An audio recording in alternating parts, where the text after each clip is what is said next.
I never believed in fate until the day my purse slipped from my fingers at Bellucci's restaurant. The sound of my few remaining coins scattering across the polished marble floor might as well have been thunder in the hushed dining room. Heads turned, eyes locked on me, and I felt my face flush hot with embarrassment.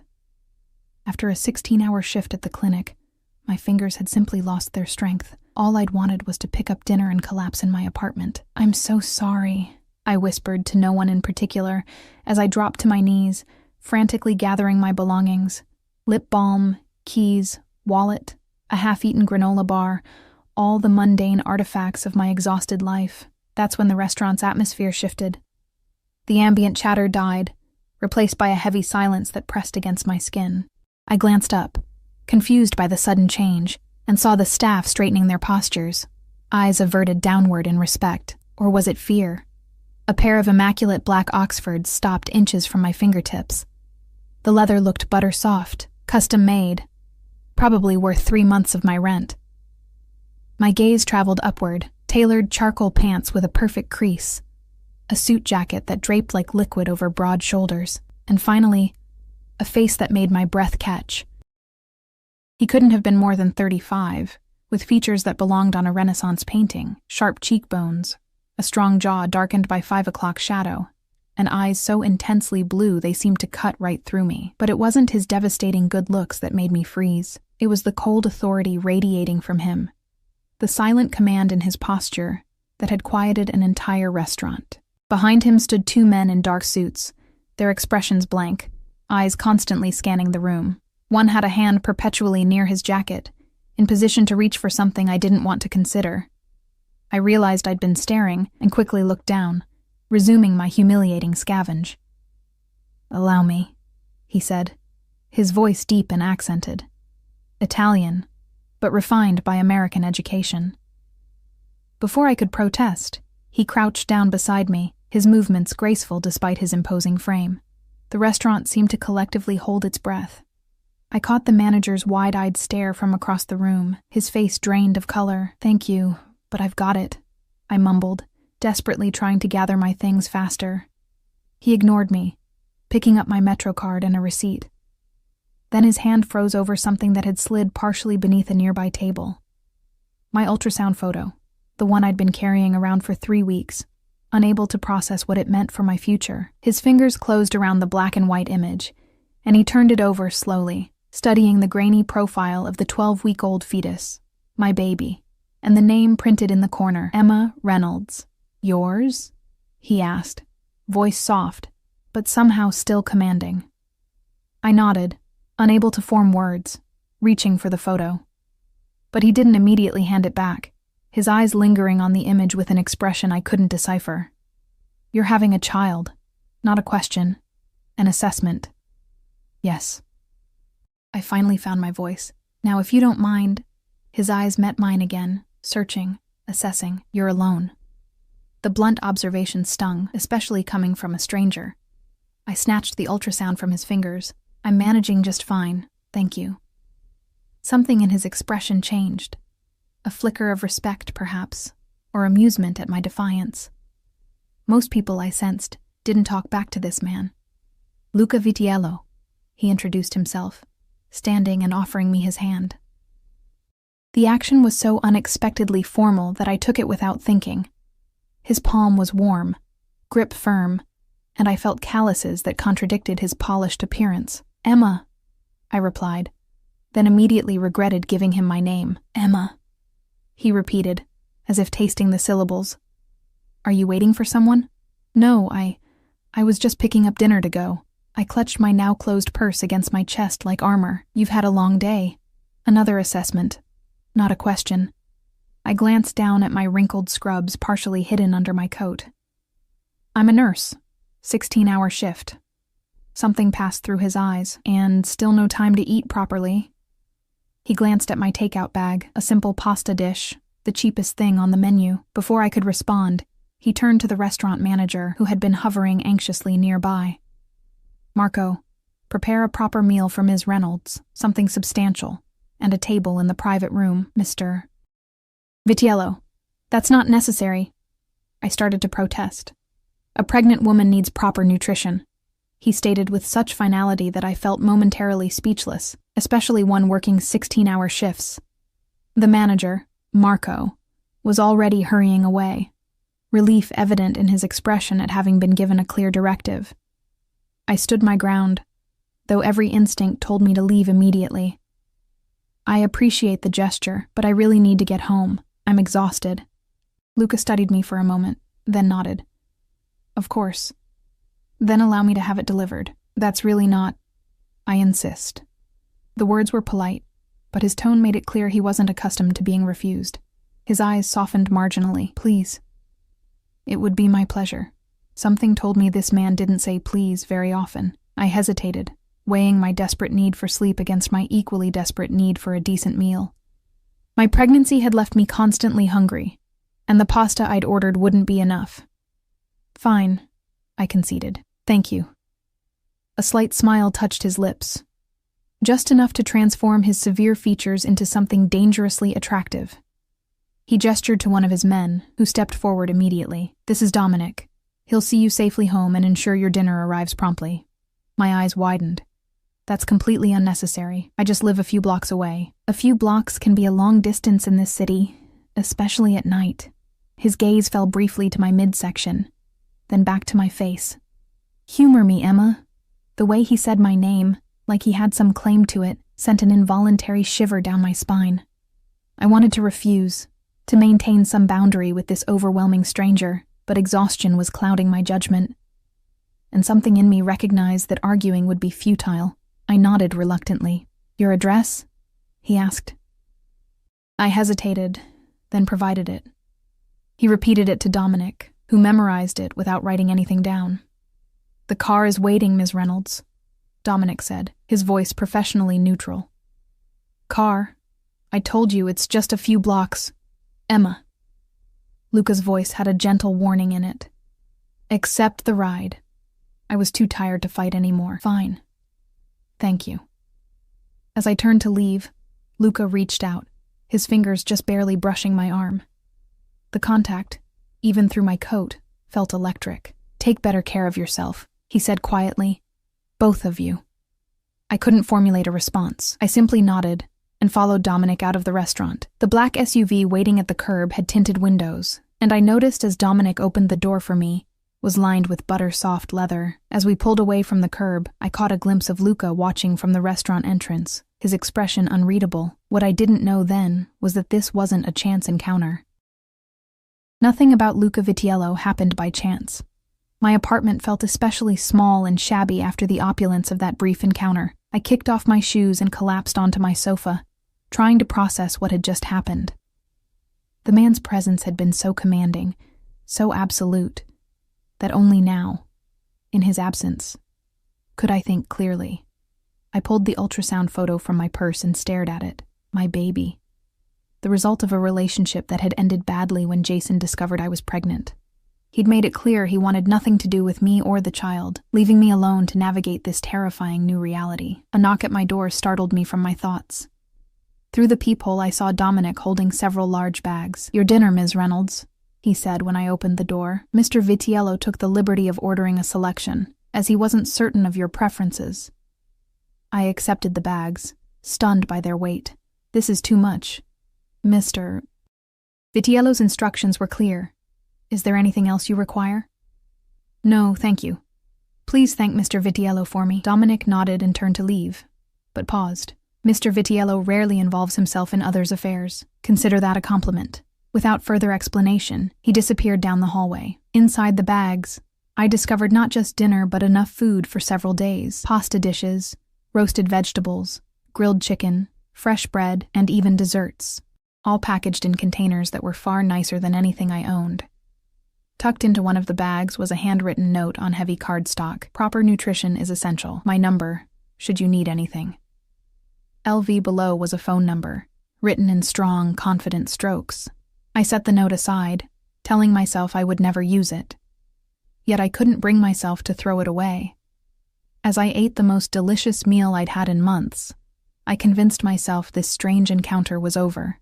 A bizarre moment of kindness from a wealthy stranger, nothing more. I was wrong. The following morning, Exhaustion still weighed on me despite a full night's sleep. Pregnancy was taking a greater toll than I'd anticipated. I arrived at North Shore Medical Center for my shift and headed straight to the staff room to deposit my things before rounds. "Emma?" Sandra, the charge nurse, caught me at the door. "You've been reassigned." I blinked at her. "What? Why?" "Orders from administration. You're being moved to the private wing." The private wing was reserved for wealthy patients or those requiring extra security. As a general medical nurse, I rarely had cause to work there. But I don't have privileges for that wing. You do now. Sandra handed me a new ID badge. Effective immediately, your patient load has also been reduced to account for your condition. My hand instinctively went to my stomach. My condition. I haven't even told HR yet. Sandra looked uncomfortable. Apparently someone did. Look, don't question it. Reduced hours, same pay, and you'll be working with only one patient. Most of us would kill for that assignment. My mind raced. There was only one explanation, but it seemed impossible. Who authorized this? The board, apparently, after a substantial donation earmarked specifically for maternal staff welfare. Sandra checked her watch. You should get up there. Room 801. Your patient is already waiting. Dread pooled in my stomach as I took the elevator to the 8th floor.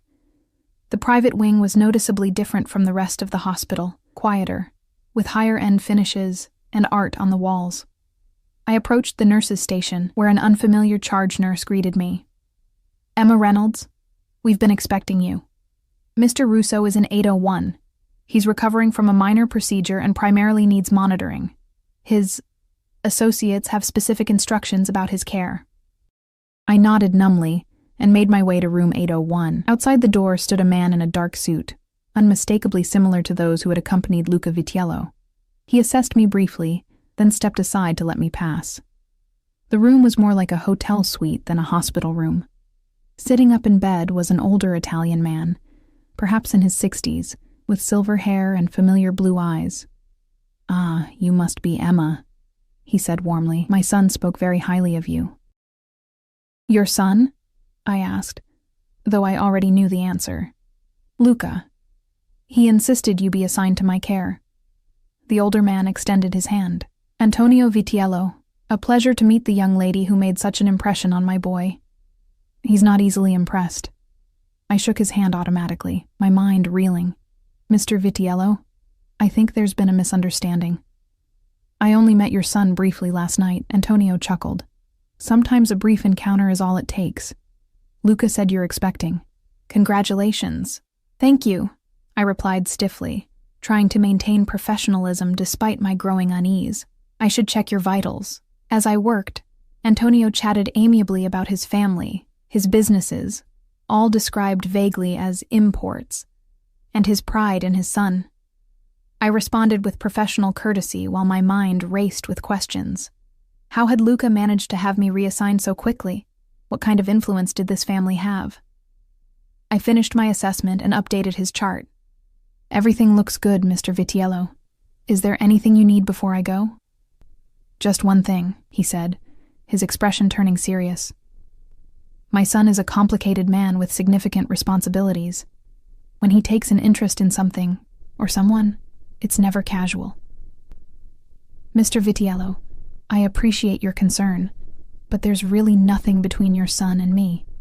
We literally just met." He smiled knowingly. "Of course. I'm simply providing context for what might come next." He settled back against his pillows. "You'll be taking care of me for the next few days. We'll have plenty of time to get acquainted." As I left the room, the guard outside nodded to me with a new respect that made my skin crawl. I hurried to the bathroom and locked myself in a stall, trying to catch my breath. My phone vibrated in my pocket. A text from an unknown number. "I trust my father is in good hands." I stared at the message, a chill running down my spine. I hadn't given Luca Vitiello my number. "How did you get this number?" I typed back. The reply came almost instantly. "I have resources, Emma. How are you feeling today? Better rested, I hope." I leaned against the wall, torn between outrage at the invasion of privacy and an unsettling fascination. "What did you do? How am I suddenly assigned to your father?" I merely made a suggestion that aligned with the hospital's interests. You needed reduced hours. My father needed competent care. A mutually beneficial arrangement. You had no right to interfere in my job. There was a longer pause before his response. Perhaps not. But I protect what interests me. The implication made my heart race. I didn't respond, unsure what to say. Another message appeared. Have dinner with me tomorrow, 7 p.m. I'll send a car. Not a request. An expectation. I typed back. I don't even know you. That's the purpose of dinner, Emma, to change that. I stared at my phone, my thumbs hovering over the keyboard. Every instinct told me to refuse, to establish a boundary with this overwhelming man who had inserted himself into my life without permission. But another part of me, a part I didn't fully understand, was curious, drawn to the intensity of his interest, the decisiveness of his actions. One dinner, I finally replied. And then you stop interfering in my job. His response was immediate. Agreed. Until tomorrow, Emma. I slipped my phone back into my pocket, uncertain if I had just made a terrible mistake. The baby fluttered inside me, too early for a real kick, but a reminder nonetheless of my responsibility to protect not just myself, but the life growing within me. What kind of man was Luca Vitiello, really? And why had he fixated on me, a pregnant, struggling nurse with nothing to offer someone of his obvious wealth and power? I didn't have answers yet, but something told me I would soon discover exactly what happened when you caught the attention of a man like Luca Vitiello. The rest of my shift passed in a blur of vital signs, medication rounds, and Antonio Vitiello's surprisingly charming conversation. I learned he had emigrated from Sicily as a young man, built an import business from nothing, and raised Luca largely on his own after his wife died of cancer when Luca was 12. I tried to maintain professional distance, but Antonio's warmth made it difficult. My Luca, he said as I checked his IV, he had to become a man too quickly. Responsibility shapes a boy differently than freedom does. I made a non-committal sound, unwilling to engage in more discussion about the man who had so abruptly inserted himself into my life.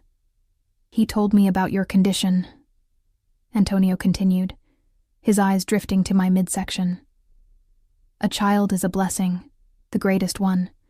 Yes, I agreed quietly. Though the timing isn't ideal, Antonio waved his hand dismissively. Timing is never ideal. Life happens as it should. When my shift ended, I half expected to find Dominic waiting to escort me home. Instead, I walked out of the hospital unaccompanied, feeling both relieved and, irrationally, a little disappointed. That night, I lay awake staring at my ceiling, one hand resting on my barely there bump. What do you think, little one? Is your mom making terrible decisions? No answer came, of course, just the distant sounds of the city and my own conflicted thoughts. The following evening, anxiety twisted in my stomach as I tried on outfit after outfit. Nothing seemed right, everything either too casual or trying too hard. I finally settled on a simple navy blue dress that skimmed over my figure, hiding the small swell of my pregnancy while still looking appropriate for dinner. At precisely 6:45, my phone buzzed with a text. The car is waiting downstairs. I took a deep breath, checking my reflection one last time. Just dinner, I told myself.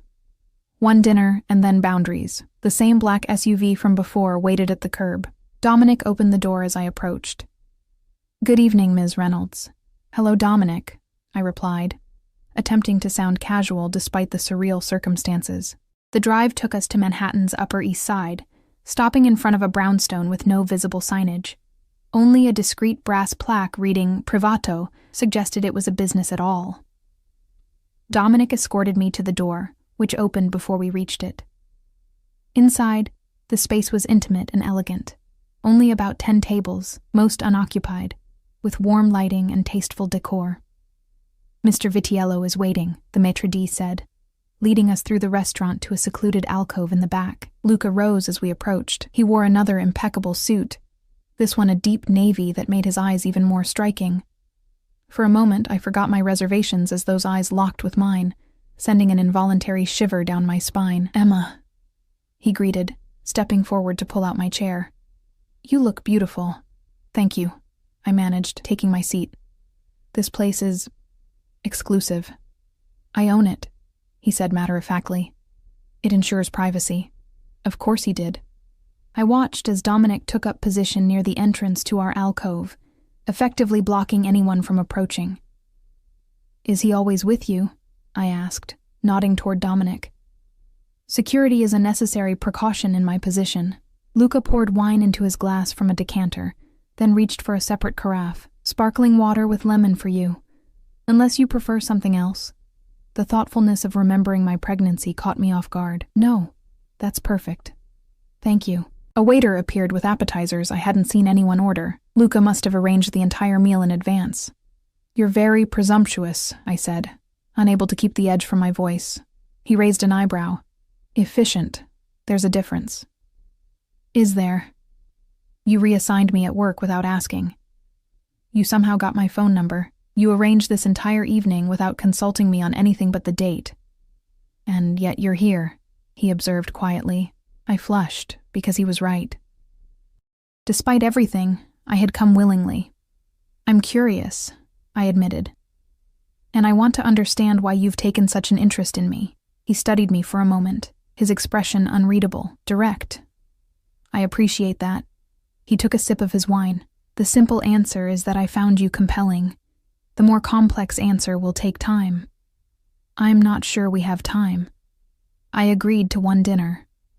A slight smile curved his lips. We'll see. The appetizers were delicious. Fresh burrata with heirloom tomatoes, arancini with truffle, and thinly sliced prosciutto that melted on my tongue. Despite my determination to remain aloof, I couldn't help the small sound of pleasure that escaped me. Luca watched me eat with evident satisfaction. You enjoy food. Who doesn't? I countered. Many people eat without truly tasting. He leaned forward slightly. You experience things fully.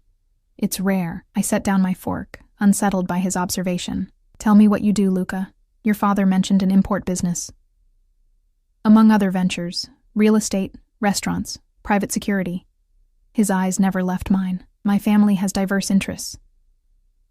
And which of those interests requires Dominic and his friends to follow you everywhere? All of them, he replied smoothly. Success attracts attention, not all of it welcome.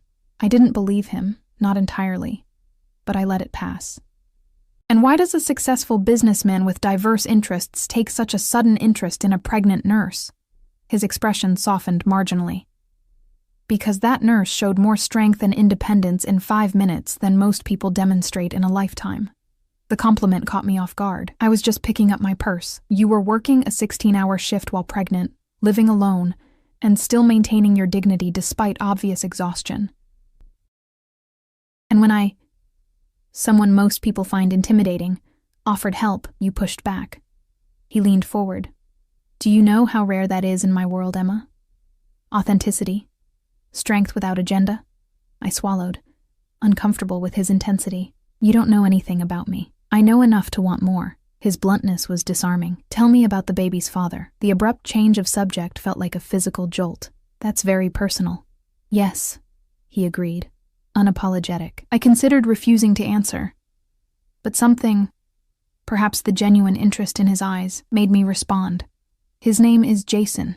We dated for 8 months. When I told him about the pregnancy, he said he wasn't ready to be a father and left. I kept my tone matter-of-fact, though the memory still stung. Luca's expression hardened. He abandoned his responsibility. He made his choice.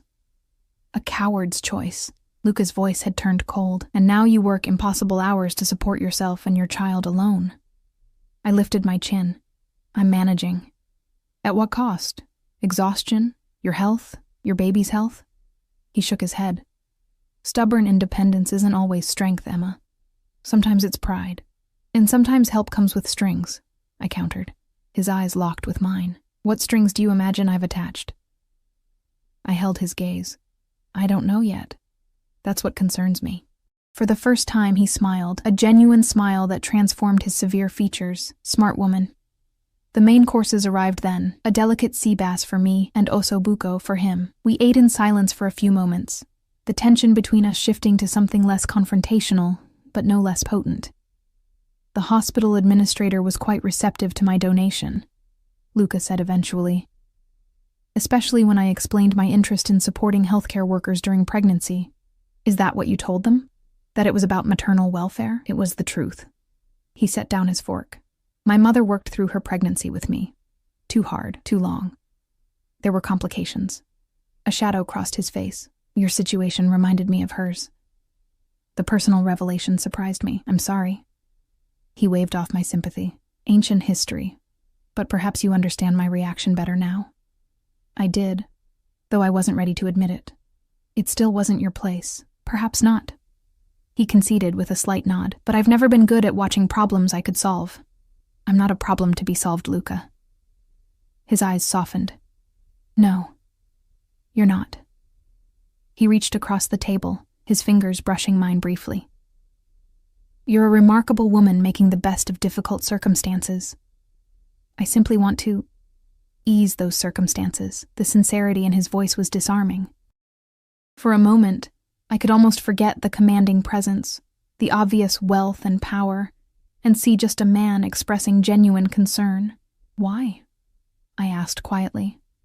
Because you and your child deserve better than struggle. He held my gaze. And because I find myself unable to stop thinking about you. My heart stuttered. Before I could formulate a response, my phone rang in my purse. The hospital's ringtone. I should take this, I said, grateful for the interruption. I'm on call. He nodded, leaning back to give me privacy. Emma Reynolds, I answered. Emma, it's Sandra. I know you're off tonight, but we have a situation with Mr. Vitiello. His fever has spiked, and he's asking for you specifically. I glanced up at Luca, who was watching me intently. I'll be right there. Start the protocol for infection, and I'll be there in 20 minutes. I hung up and found Luca already standing. My father?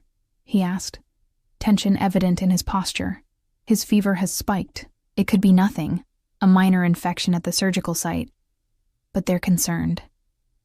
Luca nodded once, his expression shifting to something harder, more controlled. We'll go immediately. Within moments, we were in the SUV, speeding toward the hospital. Luca was on his phone, speaking rapid Italian to someone. Though I couldn't understand the words, the commanding tone needed no translation. I've arranged for a specialist, he said after ending the call. He'll meet us there.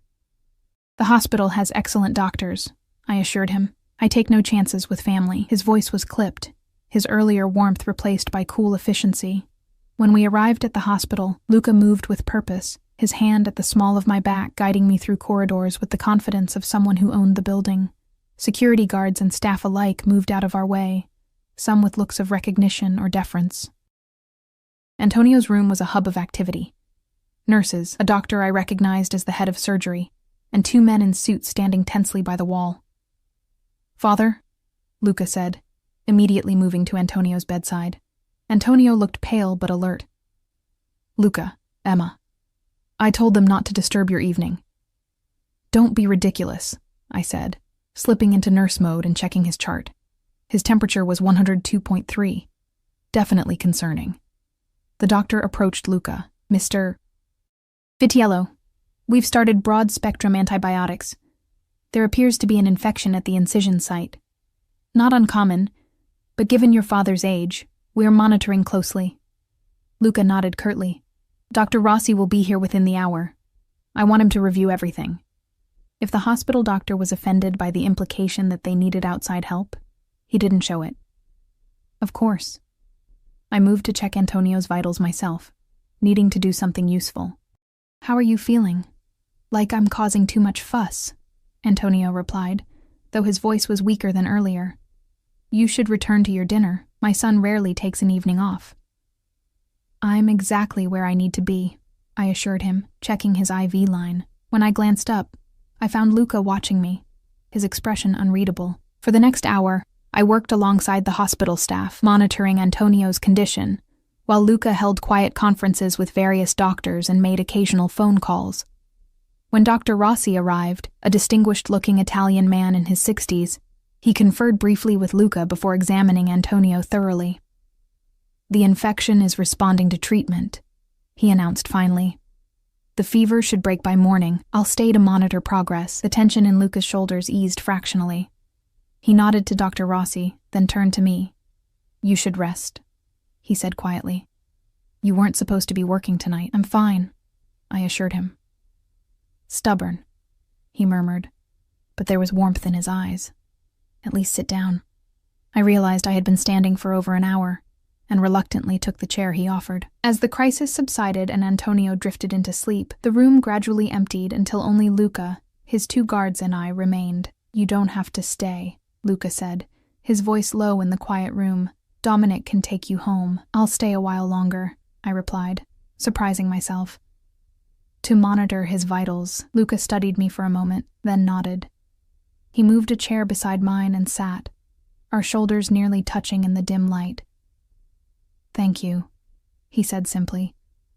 We sat in silence, watching Antonio's chest rise and fall, the monitors beeping steadily. I felt myself growing drowsy, the long day catching up with me. Without thinking, I leaned slightly against Luca's solid shoulder. He stiffened momentarily, then relaxed, his arm coming around to support me. "Rest," he murmured. "I've got you." As I drifted into sleep, I wondered hazily what I was doing, finding comfort in the arms of a man I barely knew, a man who clearly lived in a world very different from mine. Yet in that moment, it felt right. What I didn't know then was how completely our worlds were about to collide. I woke to gentle fingers brushing hair from my face. Disoriented, I blinked against the soft morning light filtering through hospital blinds. I was stretched awkwardly across a chair, my head resting on something firm yet comfortable. Luca's shoulder. His suit jacket draped over me like a blanket. "Good morning," he said, his voice a low rumble I could feel through his chest. I straightened quickly, embarrassment flooding me as I realized I'd slept against him all night.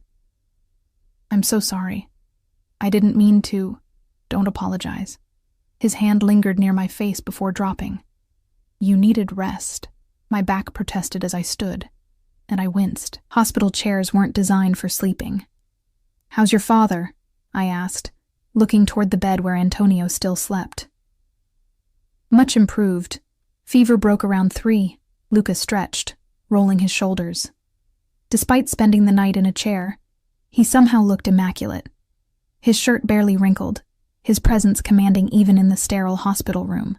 "You should have woken me," I said, smoothing my hopelessly wrinkled dress. "I could have checked his vitals. The staff handled it." "You were exhausted." His eyes searched my face. "How do you feel?"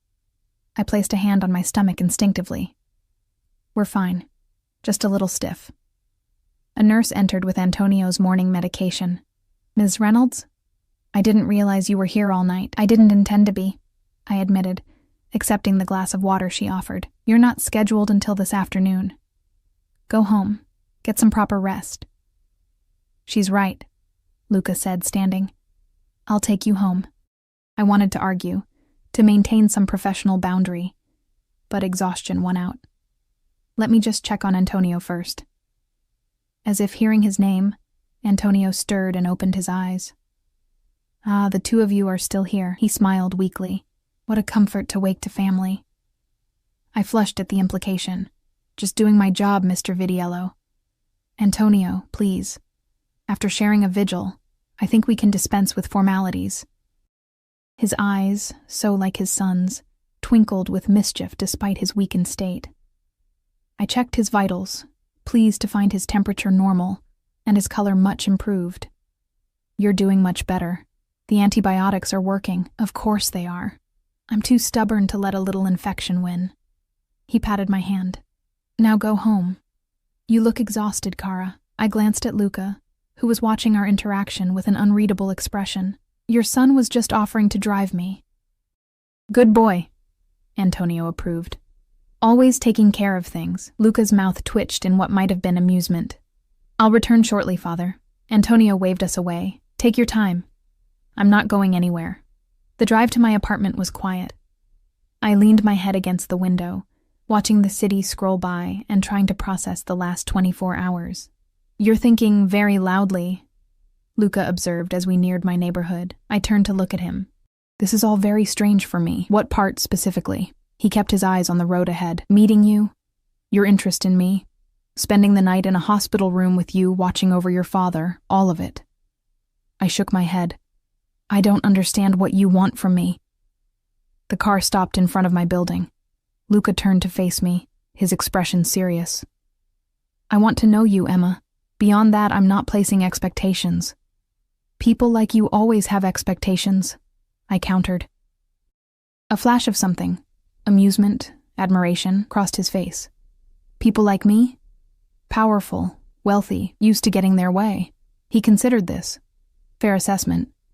But I believe relationships should be built, not dictated. Is that what this is? A relationship? It's something, he said simply. Something worth exploring. I should have said no. Should have thanked him for the ride and walked away. Instead, I found myself asking, would you like to come up for coffee? The invitation surprised us both. After a moment's hesitation, he nodded. I'd like that. My apartment felt even smaller with Luca in it, his presence somehow filling the space completely. I watched him take in my humble surroundings. The secondhand furniture, the medical textbooks stacked on the coffee table, the small kitchen with its aging appliances. No judgment crossed his face, only curiosity. He moved to a small collection of framed photos on my bookshelf. Your family? He asked, studying a picture of me with an older woman. My mom, I confirmed, moving to the kitchen to start the coffee. She died 3 years ago. Cancer. I'm sorry. He picked up another photo, me in scrubs, arm around a classmate on graduation day. Nursing school? Yes, top of my class if you can believe it. I measured coffee into the filter. Mom got to see me graduate at least. And your father? Left when I was 4. Never knew him. I kept my voice deliberately casual. It was just Mom and me. He nodded, still studying the photos. So independence was necessary, not just preferred. His perceptiveness was unsettling. Something like that. The coffee maker burbled as I retrieved mugs from the cabinet. I don't have anything fancy, just regular coffee. Regular coffee is fine. He joined me in the kitchen, standing closer than necessary. You don't need to be nervous around me, Emma. I'm not nervous, I lied, very aware of his proximity in the small space, just tired. He reached out, his fingers gently touching the dark circle under my eye. You need proper rest, especially now. The tenderness in the gesture made my breath catch. For a moment, we stood frozen, his fingers against my cheek, my eyes locked with his. The coffee maker beeped, breaking the spell. I stepped back, busying myself with pouring the coffee. Milk? Sugar? I asked, my voice slightly unsteady. Black is fine. I handed him a mug, careful not to let our fingers touch. We moved to my small living room, sitting at opposite ends of the sofa. You said you wanted to know me, I began after a sip of coffee. What exactly do you want to know? Everything, he replied simply. But let's start with what you love. The question caught me off guard. What I love. Yes. Beyond work. What brings you joy? I thought for a moment. Books. I read everything I can get my hands on. And music. I played piano as a kid, though I haven't in years. I like to cook when I have the energy. I shrugged. Simple things, I guess. Simple pleasures are often the truest. He set his mug down. What are you reading now? I reached for the novel on my coffee table. Just a mystery, nothing profound. Do you always diminish your interests? There was no judgment in his tone, just curiosity. I frowned. What do you mean? Just a mystery. Nothing profound. As if enjoying something requires justification. The observation hit uncomfortably close to home.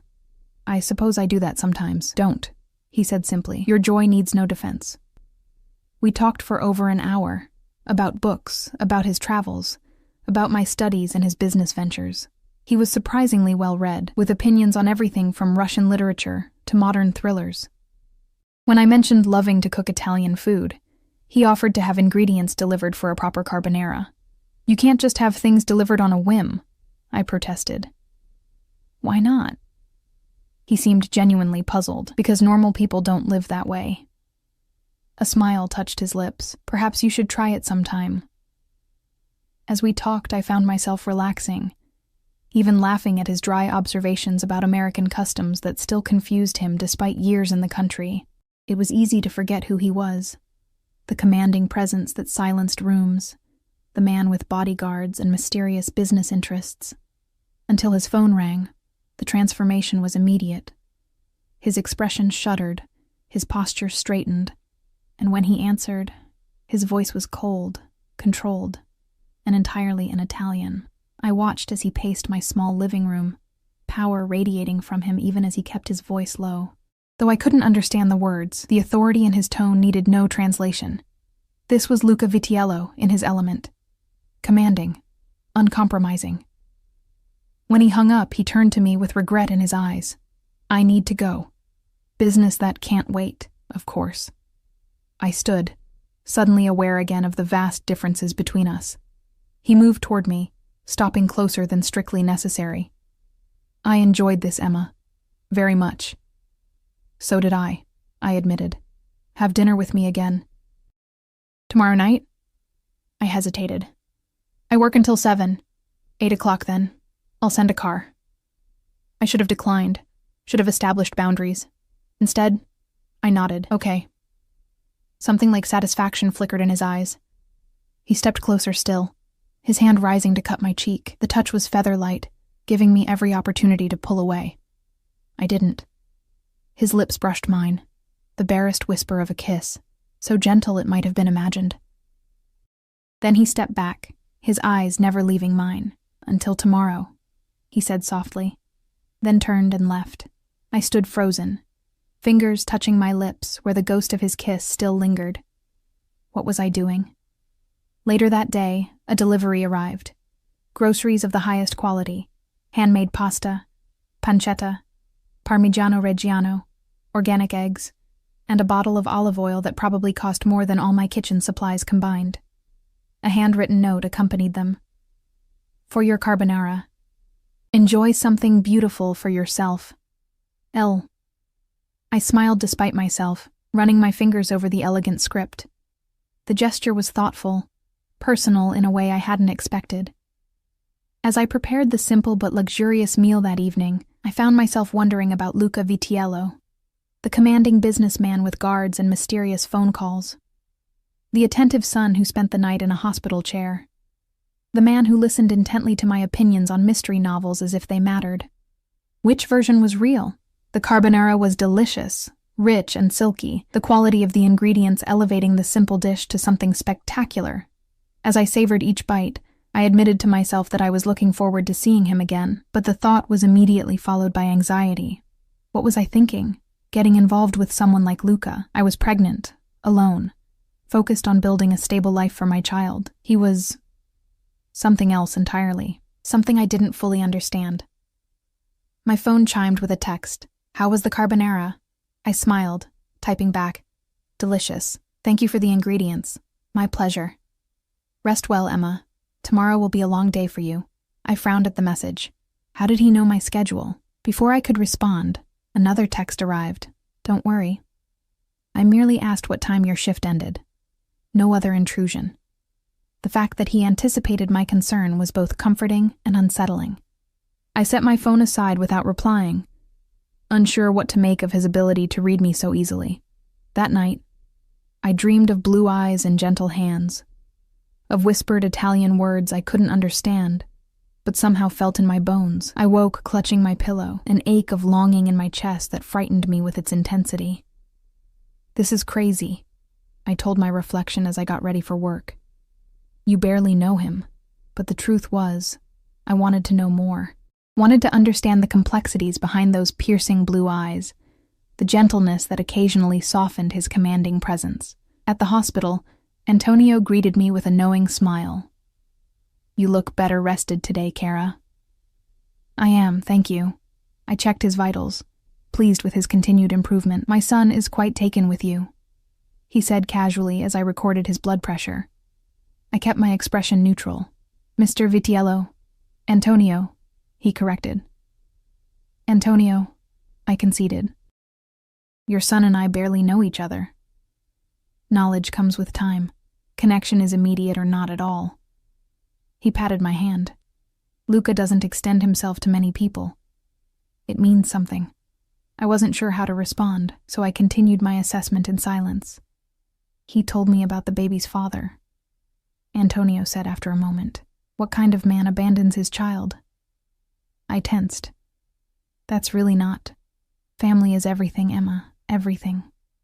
His voice had taken on an edge I hadn't heard before. A man who doesn't understand that doesn't deserve the title.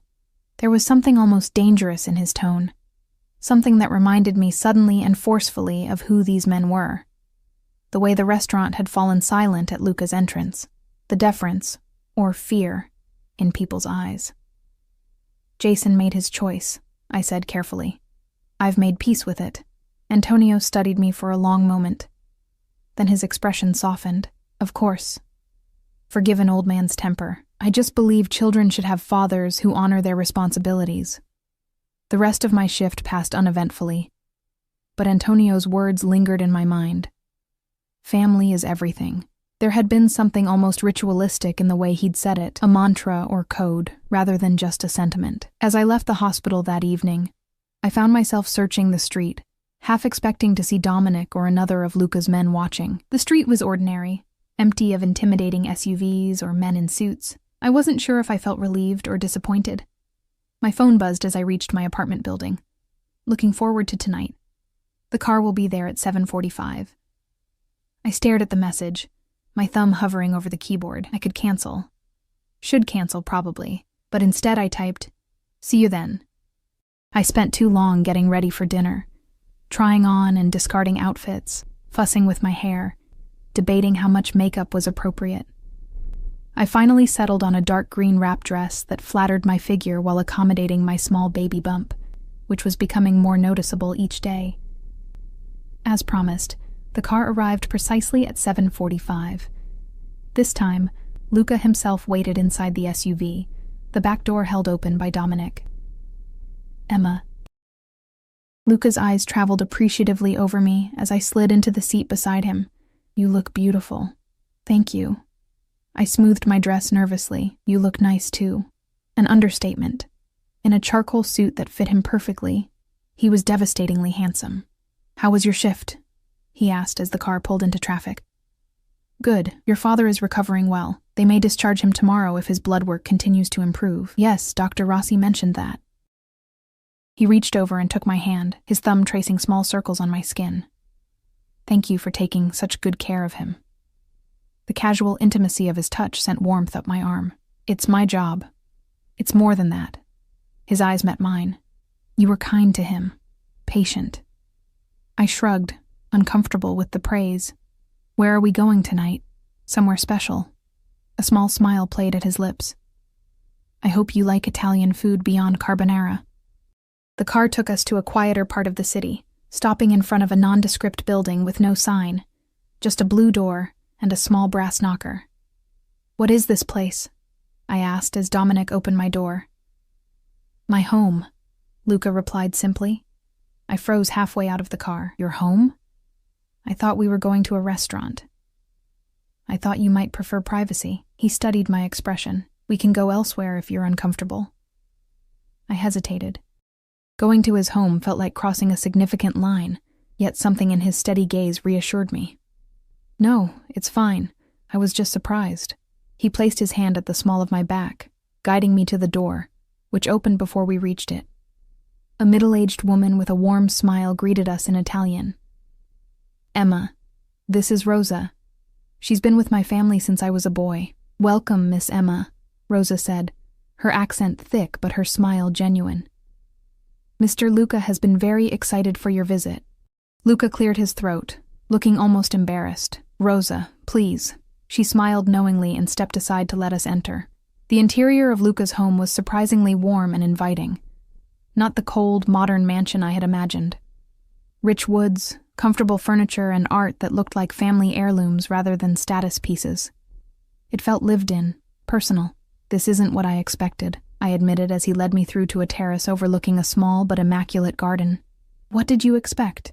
He pulled out my chair at a table set for two, candlelight flickering in the early evening air.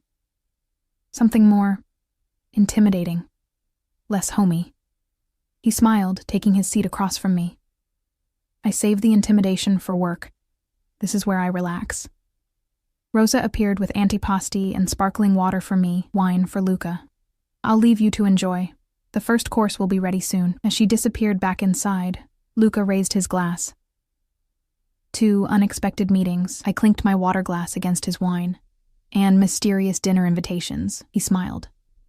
Nothing mysterious tonight, just dinner at my home, cooked by Rosa, who has been threatening to quit if I don't start eating proper meals at a reasonable hour.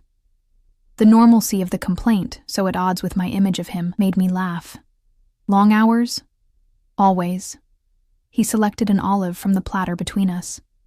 Though lately I've found myself wanting to leave the office earlier because of your father's health, his eyes held mine. Because of you. The directness of his answer caught me off guard. Luca, I'm not pressuring you, Emma. I'm simply being honest about my interest. He broke a piece of bread, seemingly unbothered by my discomfort. Tell me about your plans for the baby. What do you need? Have you prepared a nursery? The abrupt change of subject gave me conversational whiplash. Not really. My apartment is small, so the baby will be in my room at first. I've started saving for a crib, but there's time. 16 weeks along now? I nodded, surprised he'd been tracking. Almost 17, actually. And you feel well? No complications? None so far. I studied him curiously. You know a lot about pregnancy. I've been reading. He admitted. After meeting you, I wanted to understand what you're experiencing. The thought of Luca Vidiello, imposing, powerful Luca, reading pregnancy books made something warm unfurl in my chest. That's unexpectedly sweet. I'm not always the intimidating figure you imagine, he said softly. Rosa returned with our first course, delicate homemade ravioli and a simple butter sage sauce. The pasta was perfect, melting on my tongue. This is incredible, I said after the first bite. Rosa is a miracle worker, Luca agreed. She's been trying to teach me to cook for years, but I'm a hopeless student. Really? I would have thought you'd excel at everything you attempt. He laughed, a genuine, unguarded sound. Far from it. I can't cook, can't sing, and despite years of lessons, I play the piano like a particularly untalented child. I smiled at the self-deprecation. So the great Luca Vitiello has weaknesses after all. Many, he acknowledged, though I try not to advertise them. As dinner progressed through perfectly cooked branzino to a light lemon dessert, the conversation flowed surprisingly easily. Luca told stories of growing up in his father's shadow, of his education in America, of his love for classical literature. I shared memories of my mother, my struggles through nursing school, my hopes for the future. By the time Rosa cleared the dessert plates, I felt relaxed, almost content, a feeling that should have alarmed me given the circumstances, but somehow didn't. Would you like a tour? Luca asked, standing and offering his hand. I hesitated only briefly before taking it. I'd like that. He led me through the house, pointing out artwork collected during his travels, books he particularly loved, a chess set that had belonged to his grandfather. On the second floor, he paused before a closed door. This was meant to be a music room, he said, pushing it open. Inside stood a grand piano, its lid closed, seemingly untouched. The room was otherwise empty. No other furniture, no decorations on the walls. I had ideas about filling it with music, Luca said, his voice quieter than usual. But as I mentioned, my talents lie elsewhere. I walked to the piano, drawn by memories of my own lessons as a child. May I? He nodded, watching as I lifted the lid and sat on the bench. I placed my fingers on the keys, playing a simple melody my mother had taught me. Nothing complicated, just a folk tune that brought back memories of simpler times. When I finished, I looked up to find Luca watching me with an expression of such naked longing that it stole my breath. That was beautiful, he said softly. Just a simple song. He moved closer, standing beside the bench. Would you play again? For me? I nodded, turning back to the keys, suddenly nervous under his intense gaze. I played another song my mother had loved, my fingers finding the notes from muscle memory. When I finished, Luca sat beside me on the bench, close enough that I could feel the warmth of him along my side. "My mother played," he said quietly. "Not well, by her own admission, but with passion. After she died, my father couldn't bear to hear music in the house. I didn't touch a piano again until I bought this one 5 years ago." He ran his fingers lightly over the keys. "I thought I could reclaim something lost. But some things can't be recaptured through will alone." The vulnerability in his admission touched me deeply. I placed my hand over his on the keys. "I could teach you, if you wanted." He turned his hand to clasp mine, his eyes meeting mine with an intensity that made my heart race. "I would like that very much." For a breathless moment, we sat perfectly still, the air between us charged with something I wasn't ready to name. Then Luca lifted my hand to his lips, pressing a kiss to my knuckles before releasing me. "It's getting late," he said, standing. "I should take you home." The abrupt shift left me disoriented. "Oh, of course." As we descended the stairs, Luca's phone rang. He glanced at the screen, his expression hardening. "I need to take this. One moment." He stepped away, speaking rapid Italian in a low, controlled voice. Though I couldn't understand the words, I recognized the tone. The same commanding presence I'd witnessed before. A reminder of the other Luca. The one who silenced rooms with his presence. Who had men like Dominic following his orders without question. When he returned, his expression was carefully neutral. "I apologize for the interruption. Is everything all right?" I asked. "Business," he said dismissively. "Nothing for you to worry about." The deflection created a subtle barrier between us, a reminder of all he wasn't sharing. We drove to my apartment in relative silence, the easy conversation of dinner replaced by an awareness of all the questions that remained unasked. At my door, Luca paused. "I'm leaving town tomorrow, business in Chicago. I'll be gone for 3 days. Oh." I tried to ignore the disappointment I felt. "I hope it goes well. I'd like to see you when I return. Perhaps you could come back to the house for another piano lesson?" His tone was light, but his eyes were serious. I nodded. "I'd like that." He stepped closer, his hand rising to cut my cheek. This time when his lips met mine, it was no ghostly whisper. The kiss was gentle but deliberate, his lips warm and firm against mine. I found myself responding, my hands coming to rest lightly on his chest, feeling the solid strength of him beneath expensive fabric. When we broke apart, his eyes had darkened, his breathing slightly uneven. "I should go." "Yes," I agreed, though neither of us moved. He kissed me again, more urgently this time, his hand sliding into my hair. I melted against him, all my reservations temporarily forgotten in the heat of his touch. This time when he pulled away, he took a deliberate step back. "Good night, Emma." "Good night, Luca." I watched him walk to the waiting car, my body still humming with the memory of his kiss. Only after the SUV disappeared around the corner did I enter my apartment, touching my lips in wonder. My phone chimed as I closed the door. "I'll call tomorrow. Sleep well, Bella." I smiled at the screen, typing back, "Good night, Luca." As I got ready for bed, I tried to make sense of my feelings. In just a few days, Luca Vitiello had upended my carefully ordered world. There was still so much I didn't know about him. His business, his life, the power he wielded so effortlessly. Yet I found myself drawn to him in a way I couldn't explain. My hand drifted to my stomach, to the small but growing bump that represented my greatest responsibility. "What do you think, little one?" I whispered. "Is your mom making a huge mistake?"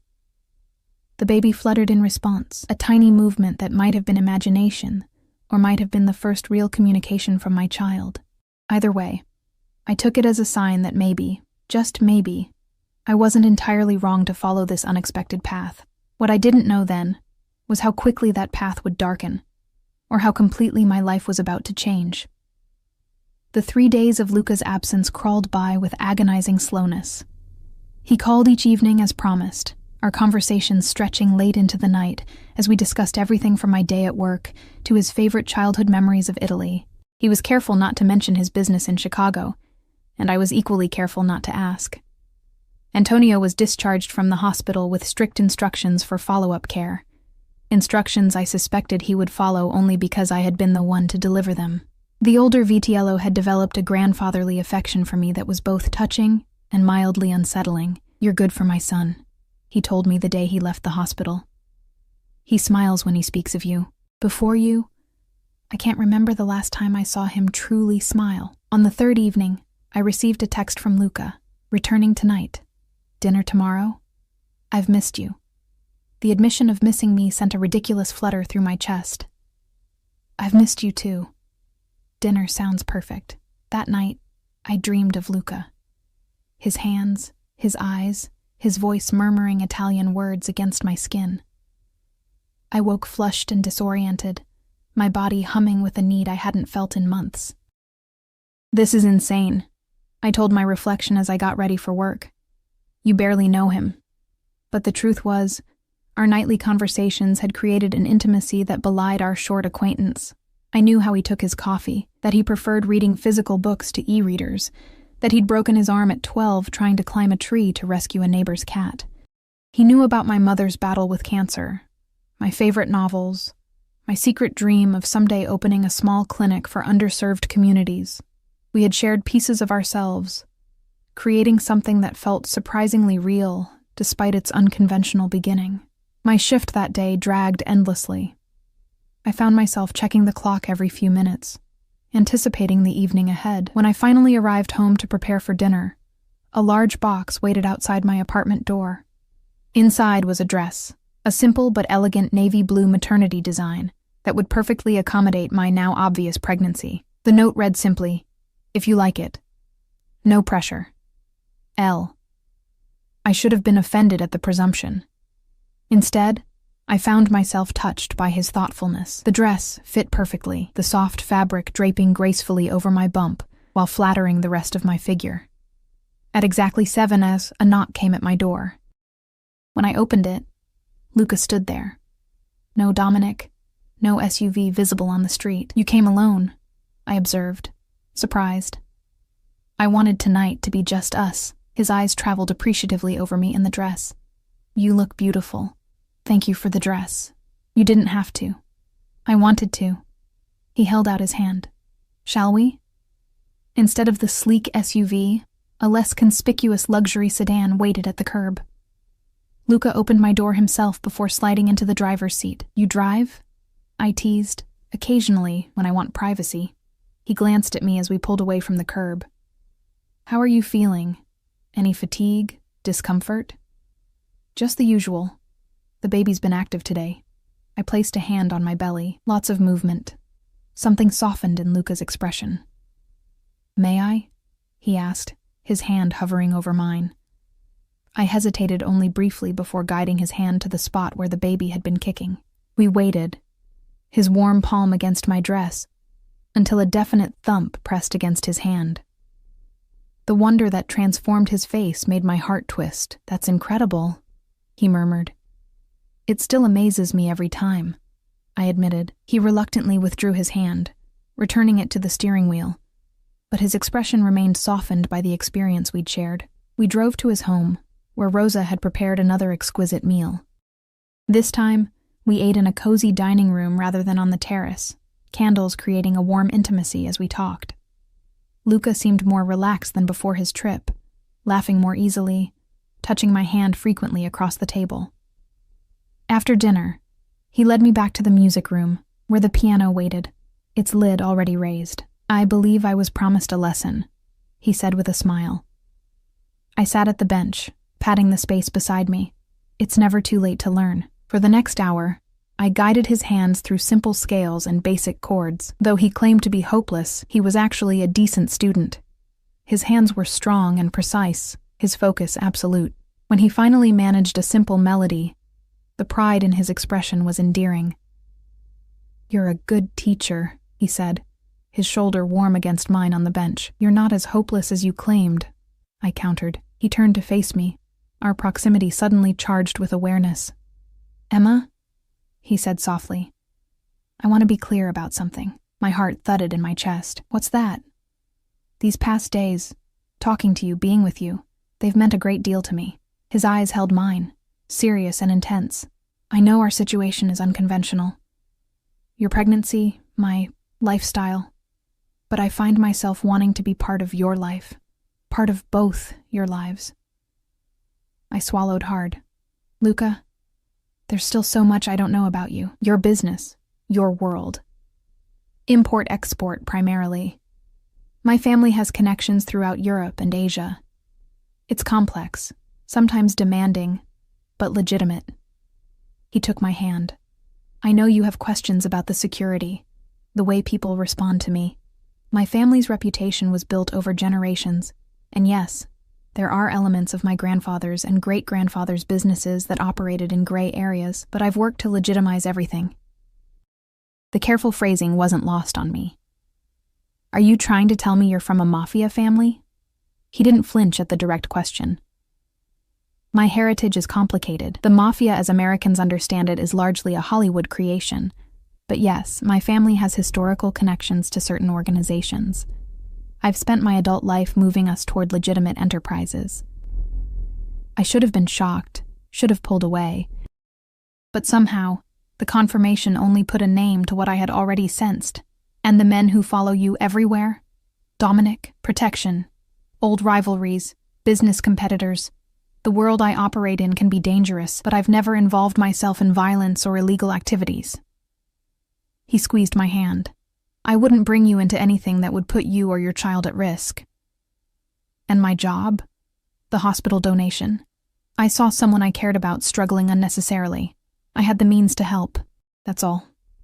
He lifted my hand to his lips. I won't apologize for that, but I understand if it bothers you. I took a deep breath, trying to process everything. I don't know what to think, Luca. This is all so fast, so intense.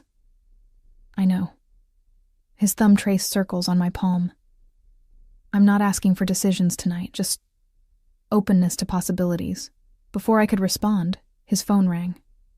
He glanced at it with a frown, then back to me apologetically. I need to take this. He stepped away, speaking in rapid Italian. Though I couldn't understand the words, I caught the tension in his posture, the sharp edge to his voice.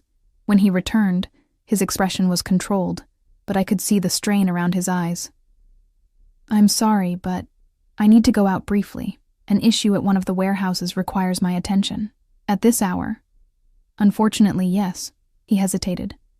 You're welcome to stay, to wait for me. I shouldn't be long. I should have asked to be taken home. Instead, I nodded. I'll wait. Relief flickered across his face. Rosa has retired for the evening, but please make yourself comfortable. There are books in the library, or you can watch something in the media room. He kissed me briefly, tension evident in the coiled restraint of his body, then left. I heard the front door close, followed by the sound of a car engine starting and fading into the distance. Alone in his home, I wandered from room to room, curiosity overcoming propriety. The library was impressive, walls lined with volumes in multiple languages. The kitchen gleamed with high-end appliances. A small office held a desk with a closed laptop and neatly organized papers. I was examining a photograph of a younger Luca with his father when I heard it, the front door opening, followed by voices. Relief washed over me. Luca had returned sooner than expected. But as I moved toward the foyer, I realized the voices weren't speaking Italian, but English, and neither belonged to Luca. Check upstairs. I'll take the main floor, a man's voice ordered. Fear froze me in place. Intruders. In Luca's home, where I was alone and pregnant.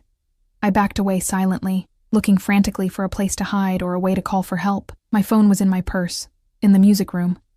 Moving as quietly as possible, I crept down the hallway, praying the floorboards wouldn't creak. I had almost reached the music room when a figure stepped into the hallway ahead of me. A man in dark clothes, gun drawn.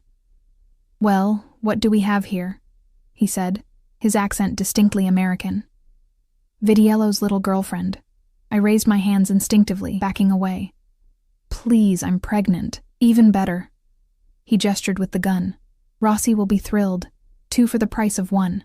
My back hit the wall. "What do you want?" "Insurance. Leverage." He smiled coldly. "Your boyfriend's been causing problems for my employer. Now we have a solution." The sound of a door crashing open echoed through the house, followed by shouting and what might have been gunshots. The man's attention wavered for a split second, just long enough for me to lunge sideways into the nearest room, slamming the door and turning the lock. I found myself in a bathroom, windowless and small. I pressed my back against the door, heart pounding, hands protectively covering my belly. "Emma!" Luca's voice, urgent and frantic. "Emma, where are you?" "Luca," I called back, unlocking the door with trembling hands. He was there instantly, pulling me into his arms. Blood streaked his shirt. Not his own, I realized with horror. "Are you hurt?" he demanded, his hands moving over me, checking for injuries. "No, I'm fine. The baby's fine." "What?" "We need to go, now." His expression was harder than I'd ever seen it, his eyes cold with a fury that transformed his handsome features into something dangerous. Over his shoulder, I glimpsed Dominic and another man dragging a body down the hallway. "Luca, what's happening?" My voice shook. "A rival organization. They followed me, waited until I left." His jaw clenched. They won't make that mistake again. The cold certainty in his voice should have terrified me. Instead, I found myself leaning into his protection, allowing him to guide me through the house with his body shielding mine. Outside, multiple SUVs waited, men with guns standing guard. Luca helped me into one, sliding in beside me. "Take us to the safe house," he ordered the driver. As we pulled away, I saw police lights in the distance. "Luca, the police are being handled." His arm tightened around me. "I'm so sorry, Emma. I never wanted you exposed to this." I should have been horrified, should have demanded to be taken home, to be left out of whatever dangerous world he inhabited. Instead, I found myself asking, "What happens now?" He studied my face, searching for fear or rejection. "Now I keep you safe, both of you." His hand moved to cover my belly protectively. "If you'll let me."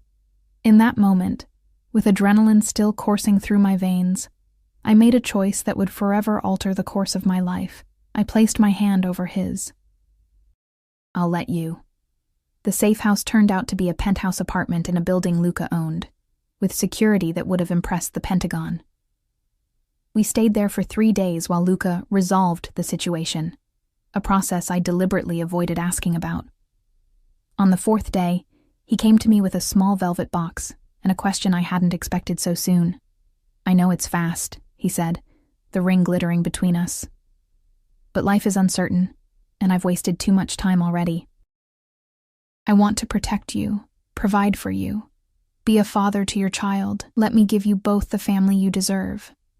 I looked into his eyes that could be cold with authority or warm with tenderness, and saw my future reflected there, a life of luxury and danger, of passion and protection. Not the future I had planned, but one that called to something deep within me. "Yes," I said simply. 6 months later, I gave birth to a daughter, Sofia Lucia Vitiello, with my husband holding my hand and tears in his fierce blue eyes.